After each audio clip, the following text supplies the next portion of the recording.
Assalomu alaykum, hurmatli ustoz va aziz tomoshabinlar. Bugungi intervyumiz o'zbek adabiyotining eng mashhur va tarixiy ahamiyatga ega asarlaridan biri, O'tgan kunlar romani haqida bo'ladi. Ushbu roman milliy romanchiligimizning boshlanishi hisoblanadi. Bu asar shunchaki sevgi qissasi emas. Unda asr oxiridagi Turkiston hayoti, ijtimoiy muammolar, oilaviy munosabatlar va jamiyatdagi adolatsizliklar chuqur tasvirlangan. Bugun biz asarning yaratilish tarixi, qahramonlari, asosiy g'oyasi, fojiaviy voqealari hamda bugungi kundagi ahamiyati haqida suhbatlashamiz.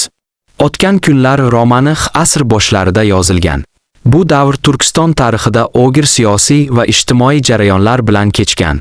Jamiyatda eski urf-odatlar hukm surgan, ayollarning huquqlari cheklangan, jaholat kuchli bo'lgan. Muallif asar orqali o'tmish hayotini ko'rsatib, xalqni uyg'onishga, ma'rifatga va yangilanishga chaqiradi. Roman voqealari Qo'qon xonligi davrida kechadi. Asarda ichki siyosiy nizolar, savdogarlar o'rtasidagi raqobat, oilaviy mojarolar juda real tasvirlangan. Bu esa asarni tarixiy jihatdan ham muhim qiladi. Asarning bosh qahramoni Otabek. U savdogarlikda chiqqan, dunyoqarashi keng, zamonaviy fikrlaydigan yigit. Otabek eski qarashga ko'rona ergashmaydi. U adolat, halollik va erkin fikrlaydi. U savdo ishlarini ham yangicha yo'l bilan yuritmoqchi bo'ladi. Otabek obrazi orqali muallif yangi avlod vakillarini tasvirlaydi. Kumush asardagi eng yorqin va ta'sirli obrazlardan biri. U go'zal, oqila, sabrli va vafodor ayol sifatida tasvirlangan. Kumushning Otabekka bo'lgan muhabbati chin va pok. U barcha qiyinchiliklarga sabr bilan bardosh beradi. Ammo uning hayoti fojia bilan yakun topadi. Zaynab esa murakkab xarakterga ega obraz. U ham Otabekni sevadi. Lekin rashq va ichki kechinmalar uni salbiy yo'lga boshlaydi. Muallif bu ikki ayol obrazi orqali insonning qalbidagi murakkab tuyg'ularni ochib beradi. Asarning asosiy g'oyasi jamiyatni isloh qilish, jaholatga qarshi kurashish va ma'rifatni targ'ib qilishdir. Fojianing asosiy sabablari eski urf-odatlar, ko'pqotillik, tushunmovchilik va ichki nizolardir. Agar jamiyat yangilanmagan bo'lsa, insonlar baxtli bo'la olmaydi. Muallif shu fikrni ilgari suradi. Roman bizga shuni o'rgatadiki, adolatsizlik va jaholat oxir-oqibat fojiaga olib keladi. Sizningcha, agar Otabek va Kumush bugungi zamonda yashaganida, ularning taqdiri boshqacha bo'larmidi? Menimcha, bugungi kunda insonlar o'z hayotini erkin tanlay oladi. Shuning uchun ularning muhabbati to'sqinliksiz davom etgan bo'lardi. Ammo har qanday davrda ham insoniy his-tuyg'ular murakkab. Rashq va tushunmovchilik har zamonda mavjud. Shunday bo'lsa-da, bugungi kunda ayollarning huquqlari kengroq. Kumushning taqdiri ehtimol boshqacha kechgan bo'lardi. Demak, asar bugun ham dolzarb, chunki u bizni o'tmishda saboq olishga undaydi. Endi asardagi ijtimoiy muhit va siyosiy vaziyat haqida gaplashsak. Roman voqealari fonida qanday tarixiy holatlar tasvirlangan?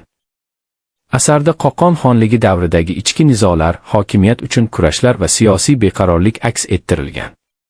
Xonlik ichidagi adolatsizlik, mansab talashish va korrupsiya jamiyat hayotiga salbiy ta'sir ko'rsatgan. Oddiy xalq esa bu nizolardan aziyat chekadi. Savdo-sotiq, oilaviy hayot va kundalik turmush ham siyosiy vaziyatdan bevosita ta'sirlangan. Muallif shu orqali jamiyatdagi beqarorlik inson taqdiriga qanday ta'sir qilishini ko'rsatadi. Otabek faqat tashqi muhit bilan emas, ichki kechinmalari bilan ham kurashadi. U bir tomondan ota-onasining hurmatini saqlamoqchi, boshqa tomondan esa o'z prinsiplariga sodiq qolmoqchi bo'ladi. Uning qalbida muhabbat va mas'uliyat o'rtasida kurash bor.